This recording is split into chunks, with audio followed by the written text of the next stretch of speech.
I'm the eldest. I tell people that I don't want to be called the oldest or the eldest anymore of the family. I want to be called the one that Daddy loved the longest. But, I read many, many articles. I've seen things on television, the cards that so many have written, and there's so many adjectives that have been given about Daddy, and they're all so wonderful.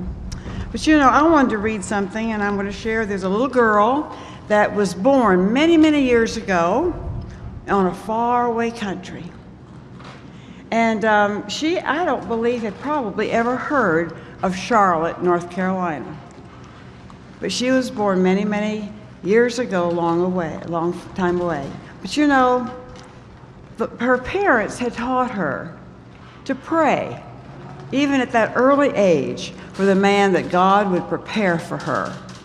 And so there was a little boy here in Charlotte milking cows every morning and every afternoon, and he had no idea that there was a little girl praying for him in China.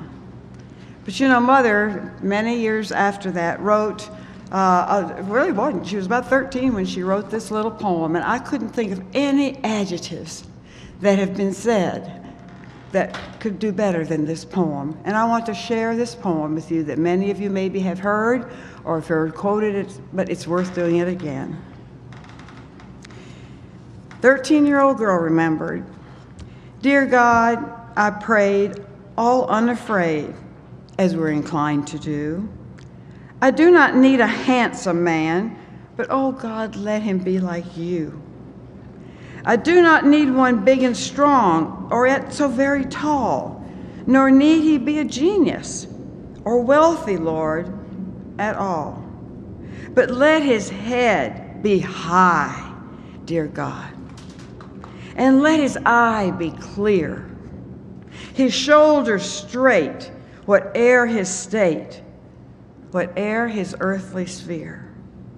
And oh God, let his face have character and a ruggedness of soul, and let his whole life show, dear God, a singleness of goal.